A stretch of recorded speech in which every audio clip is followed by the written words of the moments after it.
All right, and developing now, terror fears across America, ISIS on the march by many accounts, and a skyrocketing national debt. All very serious challenges that the United States faces right now. But the president says that he believes that this is actually the biggest long-term future concern. No challenge poses a greater threat to future generations than climate change. Clap, clap, clap, clap, clap in the room. And former Deputy Assistant Secretary of Defense KT McFarland joins us now. What did you think of that statement, KT? Well, look. What a hypocrite. If he really cared about climate change, what would he do? He would understand that the most important thing is to get the world off coal. How do you do that? Natural gas. Where do you do that? The United States. He would say, I'm going to open up federal lands to fracking for natural gas. I'm going to fast track the building of liquefied natural gas terminals so that we can export it to the countries which burn coal.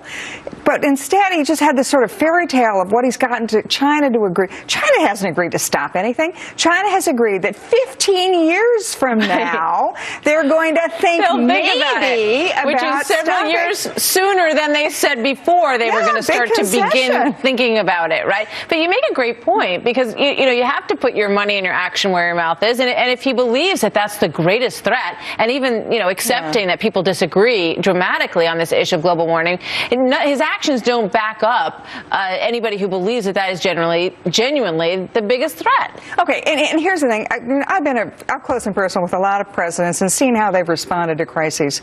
A great president, a great leader, has an opinion, and if he looks at the American people and they don't agree with him, he goes out and explains to them, here's why this is so important. Here are the reasons I believe as strongly as I do. President Obama doesn't do that. So what do you have the public opinion polls say? Guess where global warming is in the American consciousness? 3%. Really low. Yeah. Way low. Much further down the track than terrorism, dealing with ISIS, homeland security, immigration, and obviously the economic issue. So go out and make the case, but he doesn't. So it leaves the big question, what is the greatest threat? When you finish that whole sentence and it's, two future generations, that's the way the context was. What do you think? I think it's, first of all, deal with Iran. Because Iran, while he was making this speech, two things happened. The Russians and the Iranians have signed a deal where Russia is now going to give Iran a missile defense system which is going to make Iran invulnerable to attack. The other is cyber. The president talked about cyber, but what are you going to do about cyber? The electric grid is, all of the basic infrastructure of the United States is at risk, and yet we don't seem to have the national leadership to say we're going to have private industry, we're going to have government, we're going to have everybody work together to find a solution to protect not just the armed forces, not just Washington, but the civilian infrastructure. So right. And when you think about a legacy issue, that is a legacy issue that is just waiting to be grabbed. The issue of cybersecurity. Yeah. I mean, if this president got out in front of that issue and could leave office saying, "I prepared us, I helped to bolster us against this threat, and we're now number one when it comes to this. Nobody can beat us at this game."